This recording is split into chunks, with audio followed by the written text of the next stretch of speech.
Hi everyone, I'm going to show you something quite fast. I want to show you how to, I've got to crouch down to get my head in the thing. I just want to show you how to have a bit of fun with some mono printing, okay? So this is one I did earlier on, and what a laugh, I have to say, it was good fun. So I'm going to put that one out of the way. Hopefully you can see my slab of clay here that I've just bunged a bit of white slip on. I'm actually going to stand up so you're not going to be able to see my head, but I'll just talk you through, okay? Let's see how this goes. So just an ordinary slab of clay with some white slip to start with. I've left it quite loose and messy, and let's see. So I'm going to stand up. Okay, so what I've done is I've got some newsprint, and I've just painted onto some newsprint, or you could just use newspaper, some coloured slip. So you can see it's just like painted on coloured slip, okay? Gosh, that's looking a bit dry already. So you can then put your coloured slip down on your slab and use a rolling pin to just actually transfer that onto your clay. Let's see what happens. Oh, nice. Can you see? So we're getting a lovely kind of printed effect. We've got some leftovers on there that we might use later as well. Okay, so let's just go crazy. What am I going to put on top of that? Let's put a yellow circle, okay? White slip, painted onto newsprint. Let's just bung it on there, see what happens. Okay, so just get a little rolling pin. There we go. Okay, a little bit of yellow. That's nice. What about some blue marks? Here's some blue slip painted on newspaper. Let's just pop that on. You can use the back of a tool or your finger or something like that. Let's put a couple of lines. Okay, oh, I like that. Can you see we're getting a bit of a pattern emerging? So some round circles painted on. I'm going to go on top of that. So every different layer, well, that's getting a bit dry, but I quite like the way that it sort of lifts off part of it and not some of it, you know. So this is just an ordinary stencil, and these are some basically it's just slip that I've let dry out, and so you just let it dry out enough until you can squidge it into what I call a clay pastel. So just like leave it on a piece of wood or something, some liquid slip, and you'll see it'll get drier and drier and drier. And then at some point you'll be able to just model it into a kind of crayon or a pastel. So I'm going to choose a bit of dark blue. This is just a normal stencil.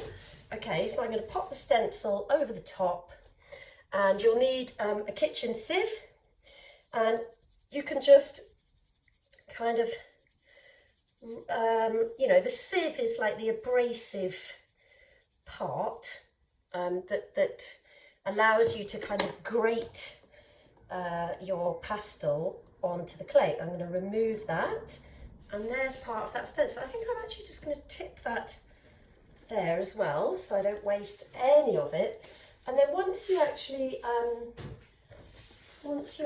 get your pastel, your clay pastel on there, you just want to push that into the surface. So just get a piece of newsprint and roll that powder in, so that it's actually not just a loose powder on the surface. It's actually, oops, just get that out of the way. It's actually in there. Right, let's see, what else? A bit of turquoise on top of there. I'm being quite random. I'm going to try a textured rolling pin on top of that. Let's see what happens with that. Oh, that's quite cool. Some sort of spottiness happening. Might put a little bit over here with another textured rolling pin. Let's see if that works. That's pretty cool as well. And we've got all of these leftover parts as well that we can use elsewhere. So I might put a little bit up here actually, and just a bit. Let's just see. Yep, that's nice. Okay, a little bit more. Let's do another. What about a bit of green? A green circle somewhere. I'm just sort of banging this on.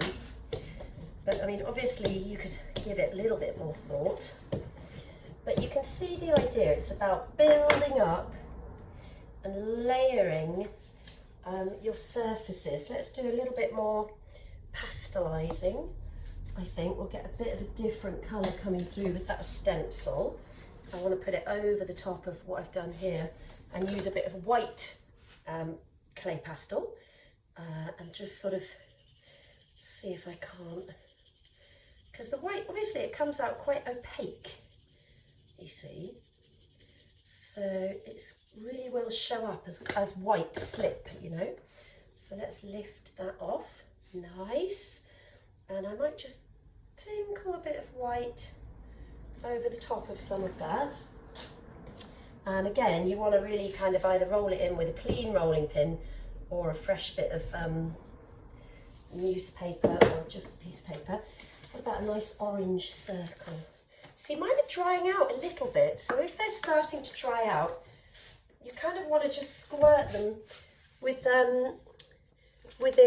some water, okay? And you can see that now they're quite, I don't know if you can see, so they're quite wet now, so I'll just let that dry a tiny bit, because you want them kind of tacky, you know? Right, let's put a bit of blue on somewhere. Let's have a little bit of blue up here. I'm actually just going to kind of do a bit of a crosshatch scribble and see what that turns out like. Well, that's quite nice. Okay. What about some pale blue over the top here? Let's see. Okay. Oh, that's rather nice. I like that. And maybe one of these orange circles on top of that. So it's great fun. You can really have a lot of fun kind of doing this. I rather like it. Okay, that's nice. Another yellow circle. That's looking quite dry, but I think we can probably get away with it. What I might do with that is just actually see how that comes out. Yep, I like it. That's getting a bit dry as well. A little bit more blue on top over here, I think. I'm just going to do another kind of circle. It's quite, oops, that didn't turn out very well. It's because it's dry, you see. So if it gets really dry, you have to kind of press really hard. Okay, that's better. So there you go.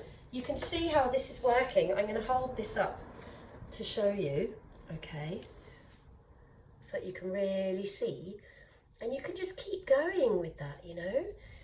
I could carry on putting loads of other colours and things on there, but I think that's kind of enough for now. So just experiment. So you'll just need your coloured slips, some newspaper. If you want to make these slip pastels, then as I say, you just need to put your coloured slip, I put mine in a little plaster mould, but you might not have that at home, so you could just sort of, you can even just leave it with the lid off, you know, in its pot, and it'll start to go sticky, and then eventually it'll be so sticky that you'll be able to, you know, it'll go like plastic clay, and you can just squidge it into your clay pastel. And you know, you're just going to use your kitchen sieve to sort of grate that onto your flat surface, and then basically you can kind of do whatever you want with this slab.